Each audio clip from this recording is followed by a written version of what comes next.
Msemo wa kwamba mke mwema hupatikana maeneo ya kijijini, huu ulikuwa ni msemo wa hapo kale sana. Kwa sasa mambo yamebadilika sana. Hebu tuende pamoja katika simulizi hii ili kuthibitisha swala hili. Ilikuwa ni asubuhi tulivu sana. Anga lilikuwa limefunikwa na mawingu mepesi baada ya wiki nzima ya mvua za vuli. Angalau kwa sasa wakazi wa mji waliweza kutoka majumbani mwao kwenda makazini na maeneo mengine kujitafutia riziki bila hata usumbufu uliotokana na mvua za mfululizo. Jua lilikuwa limechomoza na kuanza kubadilisha hali ya hewa kutoka kwenye baridi na kuileta kwenye hali ya wastani ambayo haikuleta usumbufu kwa wakazi kabisa. Derek alikuwa ndani ya gari lake aina ya Land Rover 109. Alikuwa amefunga mkanda sawasawa kuepuka ajali kwa sababu barabara zilikuwa zimejaa mashimo mengi sana. Wakati huo, gari za aina hiyo ndizo zilikuwa zinatamba nchini na watu binafsi wachache sana ndio walikuwa wakizimiliki. Hizi ndizo zilionekana gari za maana sana wakati huo, na mara nyingi zilikuwa zikitumiwa na watumishi wa serikali tu. Derek alikuwa safarini kuelekea kijijini kwa babu yake maeneo ya Nyihungi wilayani Senga. Safari yake ya siku mbili kutoka jijini Shantown kupitia Singada hadi Moroni ilikuwa imemchosha kupita kiasi. Alitamani afike kijijini kwao ili aweze kumueleza babu yake kilichompeleka kijijini. Alikuwa amechoka na maisha ya upweke na alitaka aoe mwanamke kutoka kijijini kama alivyomwahidi mama yake. Alijua wanawake wazuri ambao hawajaguswa kabisa walikuwepo kijijini ambao wangeweza kuishi na mwanaume na kujenga maisha. Wakati Derek anakimaliza kijiji cha Kalebezi ili aanze kukitafuta kijiji cha Nyehungi, ghafla aliona kitu ambacho hakutegemea kukutana nacho pale. Alifikiri labda yupo mjini. Alishindwa kuendelea, ikabidi apunguze mwendo wa gari lake mpaka akasimama kabisa. Alikuwa amemwona msichana mmoja mrembo sana pale kijijini. Akashusha kioo cha gari lake na kuanza kumuita msichana huyo. Hakutegemea kumuona msichana mzuri kama yule kijijini pale. Alikuwa ni mrefu na mwenye weusi wa asili. Ngozi yake ilikuwa laini mno pamoja na kuwa ilikuwa imepauka kwa sababu ya kukosa mafuta. Nywele zake fupi zilimfanya aonekane mzuri na mwenye kuvutia zaidi. Alikuwa mwembamba na mwenye umbile la kimtindo. Derek alishindwa kuendelea. Ndani ya moyo wake alihisi ndiye mwanamke aliyekuwa akimhitaji. Derek ilibidi avunje ukimya ise. "We msichana, hebu njoo hapa." Derek aliita kwa sauti ya chini, lakini msichana yule hakusimama wala hakugeuka nyuma kumwangalia. Ilimlazimu Derek ateremke garini na kuanza kutembea taratibu akimfuata kwa nyuma. "Dada, simama basi." Badala ya kusimama, msichana yule alitupa mzigo wa kuni aliokuwa ameubeba kichwani na kuanza kukimbia kuingia vichakani. Derek alicheka na kuanza kutembea taratibu kurudi kwenye gari lake ambako aliwasha gari lake na kuondoka zake kwa kasi. Mbele kidogo alikutana na kundi la vijana. Vijana wale walionekana kama wanatoka porini kukata miti ya kujengea nyumba. Derek alipunguza tena mwendo wa gari lake na baadaye alisimama na kumuita mmoja wa vijana wale na kumsalimia, lakini alionekana kutoelewa Kiswahili vizuri. Baada ya salamu, alianza kumtupia maswali. "Unamfahamu yule msichana nilikutana naye pale?" Derek aliuliza. "Bingwe aliyahaya kinehe uyushi?" "Nye, anasemaje huyu?" Kijana yule aliwageukia wenzake na kuuliza swali katika lugha ya Kisukuma. Bahati mbaya, pamoja wazazi wa Derek kuwa Wasukuma, yeye hakulelewa katika kabila hilo. Hivyo hakuelewa kijana yule aliongea nini. Mmoja wa vijana katika kundi lile alisogea mbele na kuanza kumuuliza Derek shida yake. Naye alielezea vizuri nia yake ya kutaka kumfahamu msichana aliyekutana naye. Yule kijana alimjibu, "Yule ni mtoto wa mwalimu wetu." Alijibu kijana yule katika Kiswahili chenye lafudhi ya Kisukuma. "Anaitwa nani?" "La nyumbani anaitwa Kabula. La kanisani anaitwa Diana." "Anaishi wapi?" "Yeye na wazazi wake wanakaa shuleni." Tayari Derek alishapata alichokitaka kutoka kwa vijana wale. Alichukua kijitabu chake kidogo na kuandika kila kitu kwa ajili ya kumbukumbu zake. Baada ya hilo, aliingiza mkono mfukoni na akatoka na noti ya shilingi 10 na kuwakabidhi vijana wale. Walishangaa sana. na hawakutegemea kama wangepata kiasi hicho cha pesa siku hiyo. Pesa ambayo kwa siku hizo ilikuwa na thamani kubwa sana. Wakashangilia na kuanza kukimbizana kuelekea vichakani. Naye akawasha gari na kuondoka. Alipofika kijijini kwao, baada ya mapokezi na salamu, hakutaka kupoteza muda. Maongezi kati yake na babu yake, wakiwemo na wajukuu wengine, yalianza.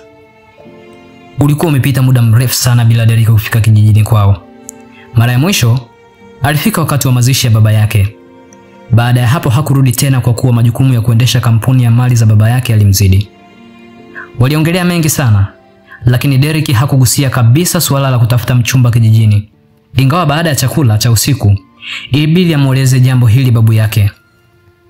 Mzee Masalu, kama alivyoitwa babu yake Derek, alishangaa sana kusikia Derek alitaka kuoa mwanamke kutoka kijijini. Hakuna mtu aliyetegemea kuwa safari hiyo ya Derek ilikuwa na lengo la kwenda kutafuta mchumba.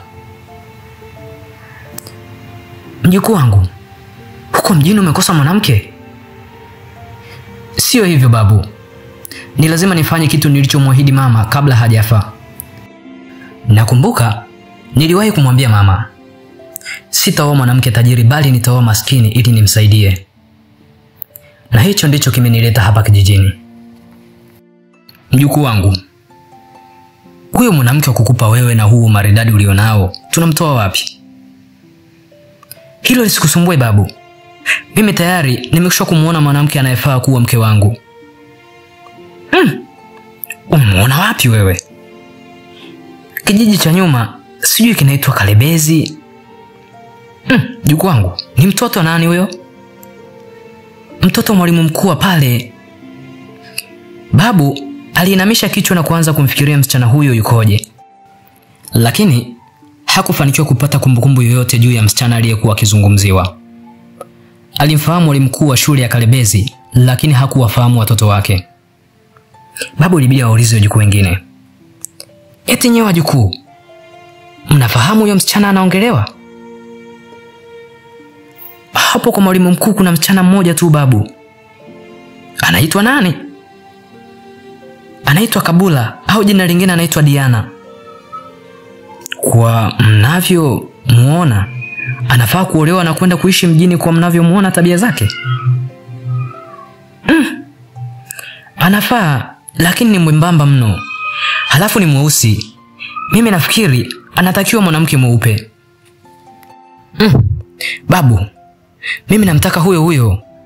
Sitaki mwanamke mnene au mwembamba. Huko mjini sio chati kabisa.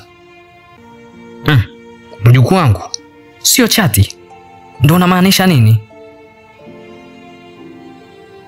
Ndio nini? Yaani hawapendwi kabisa. Babu, naomba nisaidie nimuoe msichana huyo. Sijui nitakushukuru vipi babu yangu. Kweli unataka msichana huyo? Ndiyo babu, na nitafurahi sana. Siku iliyofuata, bila hata kuchelewa, wazee watatu waliokuwa marafiki wakubwa wa mzee Masalu walitumwa kwenda Kalebezi. Waliporudi jioni, walikuwa na jibu lililomfurahisha sana Derek na kumfanya ahisi ushindi moyoni mwake. Alitaka kirudi jijini aende na mwanamke ambaye angebadilisha akili za watu walioamini kuwa wanawake wazuri walikuwa mjini peke yake. Baba yake amekubali, ila ameomba kijana wetu aende kesho akaonane naye, na pia kaonane na mwenzake ambaye anaonekana bado anaogopa kuolewa mjini.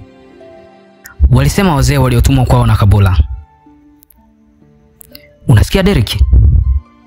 Kwa hiyo ujiandae, kesho utaondoka na wenzako wawili muende huko Kalebezi, mkaonane na mzee pamoja na huyo mwanamke unayemtaka.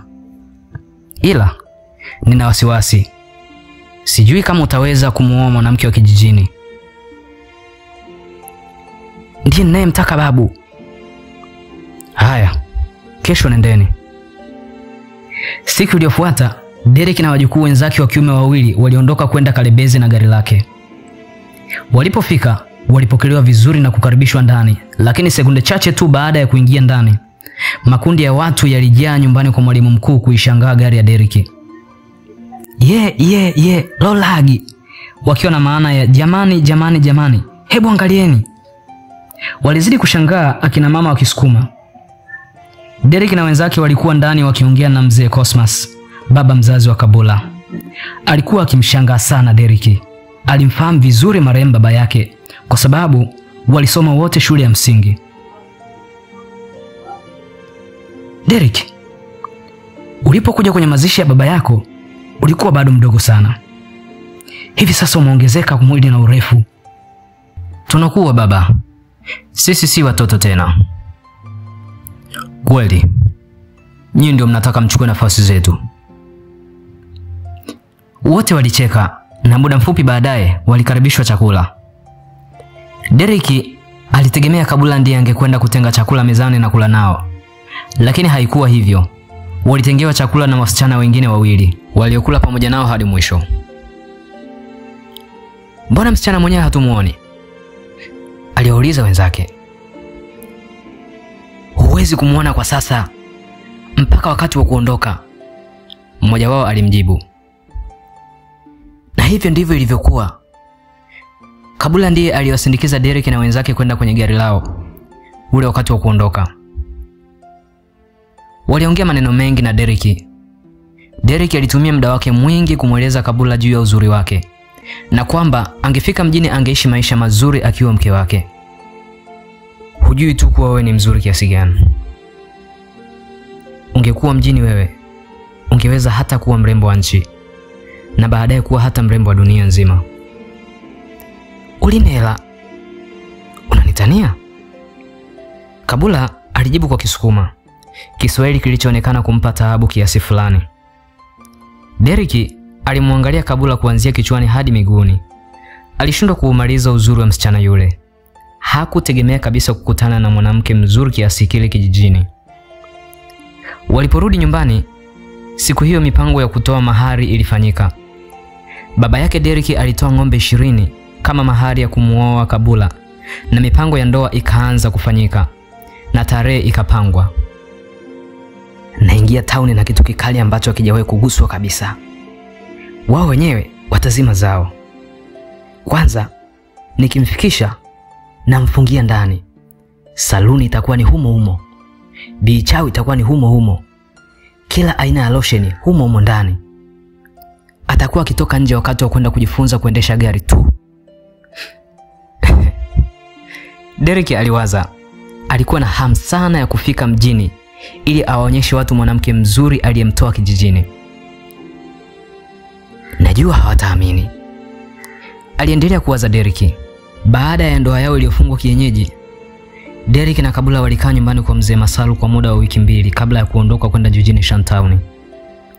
Ilitakiwa kuwa safari ya siku 2, lakini Derek kwa kutumia gari yake hiyo mpya alisafiri kwa siku 1.5 tu wakawa wamefika mjini. Walitakiwa kuingia Shantown, mji mkuu wa nchi ya Sokomoni, saa 10 kamili jioni. Lakini Derek aliamua kupaki gari yake kwa muda maeneo ya Mlandizi akisubiri giza liingie. Hakutaka kabisa mtu amuone Kabula katika hali aliyokuwa nayo. Alitaka akae ndani kwa muda wa wiki kama 3 hivi akiwa anafanywa ukarabati wa mwili. Wakati huo Derek angekuwa akifanya mipango ya harusi. Hakutaka mtu yeyote atoe hata senti 5 katika harusi hiyo, na alikuwa amepania kufanya kila alichoweza mpaka rais wa Jamhuri ya Sokomoni ahudhurie harusi yake. Saa 2 usiku aliingia nyumbani kwake na kumpeleka Kabula moja kwa moja hadi ndani. Walilala mpaka asubuhi. Alichokifanya asubuhi hiyo hakikuwa kingine zaidi ya kutafuta saluni moja ya kupamba mabibi harusi na kuwakodisha kwa ajili ya kazi ya kumremba na kumkarabati Kabula kabla hajatokeza nje. Siku hiyo hiyo alianza kuwatangazia marafiki zake kuhusu nia yake ya kuoa.